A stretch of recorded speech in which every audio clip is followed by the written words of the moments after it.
Assalamualaikum warahmatullahi wabarakatuh. Saya Irfan Hermawan Nur.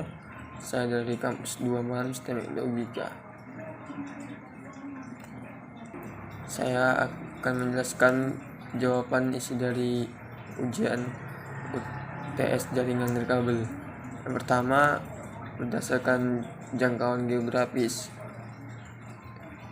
yaitu pertama 1 LAN, Local Area Network, atau sering disebut singkat dengan LAN, merupakan jaringan yang hanya mencakup wilayah kecil saja, semisal warnet, kantor, atau sekolah umumnya, dan sebagainya. 2. Metropolitan Area Network atau MAN, merupakan jaringan yang mencakup suatu kota dengan dibekali kecepatan transfer yang tinggi. Bisa dibilang jaringan MAN merupakan gabungan beberapa jaringan LAN. Jangkauan dari jaringan MAN berkisar 10-50 km. MAN hanya memiliki 1 atau 2 kabel yang tidak dilengkapi dengan elemen switching yang berfungsi membuat rancangan menjadi lebih simpel. 3. WAN, atau disebut Wide Area Network atau WAN, merupakan jaringan jangkauan yang mencakup daerah geografis yang luas, semisal sebuah negara benua. Umumnya digunakan untuk menghubungkan 2 atau lebih jaringan lokal sehingga pengguna dapat berkomunikasi dengan pengguna lain. Kedua, berdasarkan distribusi sumber informasi data. Yang pertama, jaringan terpusat. Yang disebut jaringan terpusat adalah jaringan yang terdiri dari komputer SLIN dan komputer servis, di mana komputer SLIN bertugas sebagai perantara dalam mengakses sumber informasi atau data yang berasal dari komputer. Kedua, jaringan terdistribusi. Jaringan ini merupakan hasil perpaduan dari beberapa jaringan terpusat sehingga memungkinkan beberapa komputer servis dan klien yang saling terhubung membentuk suatu sistem jaringan tertentu. 3. Berdasarkan media transmisi yang digunakan. Yang pertama, jaringan berkabel atau with network. Media transmisi dapat digunakan dalam jaringan ini berupa kabel. Kabel tersebut digunakan untuk menghubungkan satu komputer dengan komputer lainnya agar bisa bertukar informasi, data, atau terhubung dengan internet. Salah satu medianya transmisi yang digunakan adalah with network dan kabel UTP. Kedua, jaringan nirkabel atau wireless network. Dalam jaringan ini diperlukan gelombang elektronik magnetik sebagai media transmisi data. Berbeda dengan jaringan berkabel atau with network, jaringan ini tidak menggunakan kabel untuk bertukar informasi data dengan komputer lain. 4. Berdasarkan peranan dan hubungan tiap komputer dalam memproses data. Yang pertama, jaringan client service. Jaringan ini terdiri dari 1 atau lebih komputer service dan komputer SLIN. Biasanya terdiri dari 1 komputer service dan beberapa komputer SLIN. Komputer service bertugas menyediakan sumber daya atau sumber daya, sedangkan komputer SLIN hanya dapat menggunakan sumber daya tersebut. 2. Jaringan peer-to-peer. Dalam ini masing-masing baik itu komputer service maupun komputer SLIN mempunyai kedudukan yang sama. Jadi komputer service dapat menjadi komputer SLIN dan sebaliknya, komputer SLIN juga dapat menjadi komputer service. Kelima, berdasarkan topologi jaringan yang digunakan. Topologi jaringan komputer merupakan bentuk atau struktur jaringan yang menghubungkan komputer satu dengan yang lain. Yaitu pembahasannya lebih detail mengenai topologi jaringan, silakan baca artikel macam-macam topologi. 2. Hubungan komputer dengan jaringan komputer nirkabel dari segi jaringan komputer. Yang pertama, Bluetooth. Bluetooth adalah nama yang populer untuk standar jaringan nirkabel yang berguna untuk membuat Small Personal Area Network atau PANS. Ini menghubungkan hingga 8 perangkat dalam area 10 meter menggunakan layar rendah. Komunitas berbasis radio dan dapat mengirimkan hingga 722 kapasitas dalam pita 2,4 GHz. Bluetooth ini menghubungkan keyboard dan mouse di kabel PC atau ponsel ke earphone tanpa kabel. Bluetooth memiliki kebutuhan daya yang rendah, sehingga sesuai untuk komputer genggam, bertenaga baterai atau ponsel. Yang kedua, Wi-Fi dan akses internet nirkabel. Perangkat standar ini 802.11 untuk LAN nirkabel dan akses internet nirkabel, juga dikenal sebagai Wi-Fi standar. Pertama yang diadopsi secara luas adalah 802.11b yang dapat mentransmisikan hingga 11 MB.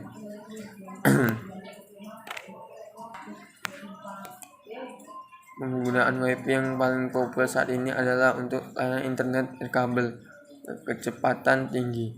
3. WiMAX merupakan teknologi akses nirkabel pita lebar atau Broadband Wireless Access atau disingkat BWA, memiliki kecepatan akses yang tinggi dengan jangkauan yang luas. WiMAX merupakan evolusi dari teknologi BWA sebelumnya dengan fitur-fitur yang lebih menarik. Ketiga, manfaat jaringan komputer nirkabel untuk pemerintah, pendidikan, dan bisnis. Yang pertama, pengertian teknologi informasi pendidikan. Kemajuan ilmu dan teknologi informasi telah banyak mengubah cara pandang dan gaya hidup masyarakat Indonesia dalam menjalankan aktivitas dan kegiatannya. Keberadaan dan peranan teknologi informasi dalam sistem pendidikan telah membawa era baru perkembangan dunia pendidikan. Tetapi perkembangan tersebut belum diimbangi dengan peningkatan sumber daya manusia yang menentukan keberhasilan dunia pendidikan di Indonesia pada umumnya. Hal ini lebih disebabkan masih tertinggalnya sumber daya manusia kita untuk memanfaatkan teknologi informasi dalam proses pendidikan tersebut. Pada pola pikir ini digambarkan bahwa dalam penyelesaian masalah menggunakan cara-cara yang mungkin belum dipikirkan oleh kebanyakan orang. Oleh karena itu, bagaimana kita mampu membentuk peserta didik yang kreatif, inovatif, berpikir kritis, problem solver, dan kewirausahaan. Hal ini dimungkinkan tentu tidak terlepas dari ikut andilnya.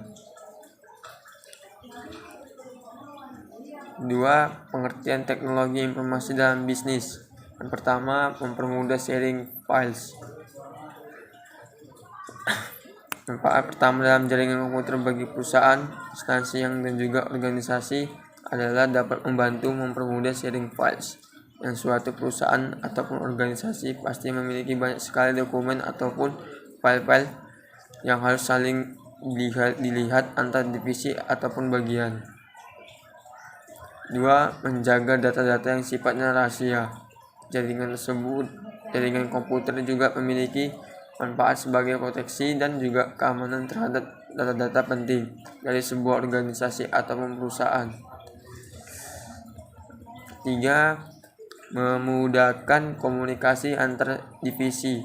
Komunikasi merupakan salah satu elemen penting yang dapat menjaga kestabilan dan juga keharmonisan dari suatu perusahaan.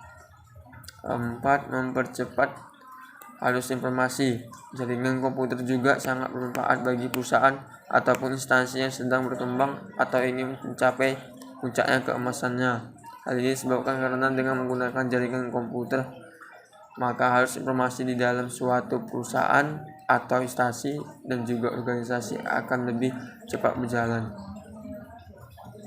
5. Mempermudah akses data ke dalam service. Service merupakan salah satu elemen penting di dalam jaringan komputer. Dengan adanya servis, maka semua data-data penting perusahaan ataupun instansi akan menjadi lebih mudah diakses. Penghematan biaya. 6. Penghematan biaya. Semua kebaikan yang ditawarkan oleh sistem jaringan kabel memberikan keuntungan yang tentu saja sangat baik untuk kelangsungan hidup perusahaan, yaitu penghematan biaya operasional. Meskipun biaya untuk membangun suatu jaringan komputer di dalam suatu organisasi, instansi, dan juga perusahaan cenderung tinggi dan sangat mahal. Namun hal ini sebanding dengan manfaat yang diberikan dengan adanya jaringan komputer. Keempat, mengapa jaringan komputer nirkabel semakin berkembang? Pada zaman dahulu manusia bertukar informasi hanya melalui surat menyurat dengan menggunakan burung merpati, sehingga dengan berkembangnya telekomunikasi dari surat menjadi telepon rumah atau telepon duduk. Lalu seiring pemikiran manusia tentang keefisiensi, maka manusia menciptakan handphone yang bisa bikin bawa kemana-mana yang praktis, namun hanya masih bisa menukar informasi dalam bentuk pesan dan calling saja. Semakin kebutuhan manusia yang menghadap keanehan dan selalu canggih dalam pemikiran, maka sekarang muncul suatu handphone yang memiliki fungsi guna lebih seperti contohnya HP Android dan BB yang bisa digunakan untuk lebih banyak menyerap informasi dari seluruh dunia. 5. Macam-macam jaringan nirkabel. Yang pertama ada WPAM atau Wireless Personal Area Network. Jaringan WPAM merupakan salah satu jenis jaringan nirkabel dalam skala kecil dengan area cakupan yang sedikit. WPAN hanya mampu menghubung beberapa perangkat saja dengan jangkauan tak kurang dari 10 meter. Yang kedua ada WLAN atau Wireless Local Area Network. WLAN merupakan jaringan komputer dengan memanfaatkan gelombang radio dalam proses transmisi data. Jaringan WLAN ini dikerap disebut dengan jaringan wireless mengkoordinasi proses transfer menggunakan udara. Ketiga, WMAN atau Wireless Metropolitan Area Network memiliki cakupan jaringan yang cukup luas sehingga dapat mencapai 31 mil atau sekitar 50 km. Jaringan ini memungkinkan untuk tetap menghubungkan beberapa lokasi meski terhalang bangunan. WMAN seringkali digunakan untuk menghubungkan jaringan beberapa fakultas dan satu universitas terbesar. Jaringan ini mengandalkan gelombang radio dan sensor infrared dalam pengiriman data. Contohnya, adaptasi penggunaan konsep WMAN dapat kamu lihat pada WMAX. Sayangnya, meski banyak keunggulan, WMAN terhitung memakan biaya operasional yang mahal. Keenam, kelebihan dan kekurangan jaringan nirkabel. Kelebihannya pertama, mobilitas, bisa digunakan kapan saja. Kemampuan akses data pada jaringan wireless itu real time selama masih di area hotspot. 2. Kecepatan instalasi, proses pemasangannya cepat, tidak perlu menggunakan kabel. 3. Fleksibilitas tempat, bisa menjangkau tempat yang tidak mungkin dijangkau kabel. 4. Mengurangkan anggaran biaya. 5. Jangkauan luas. Kelemahan jaringan nirkabel tersendiri, pertama, transmit data 1 atau 2 Mbps. Sedangkan jika menggunakan kabel akan lebih cepat.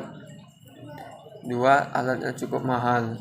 Frekuensi radio atau interferensi gelombang, yaitu perpaduan dua gelombang yang menghancurkan jaringan wireless. Keempat, kapasitas jaringan terbatas. 5. Keamanan dan kurang terjamin. 6. Interface atau dan inilah jurnal yang saya buat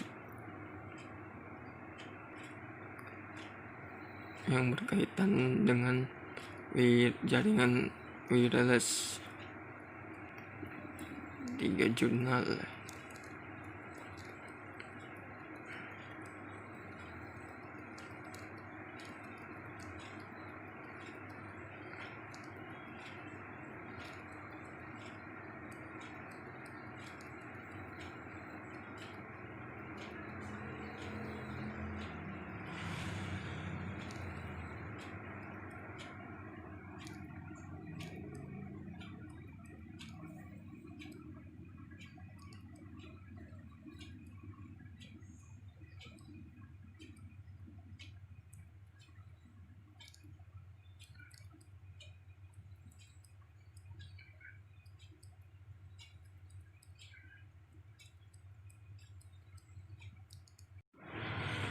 sekian dari saya. Bila ada kesalahan dan kekurangan, mohon maaf.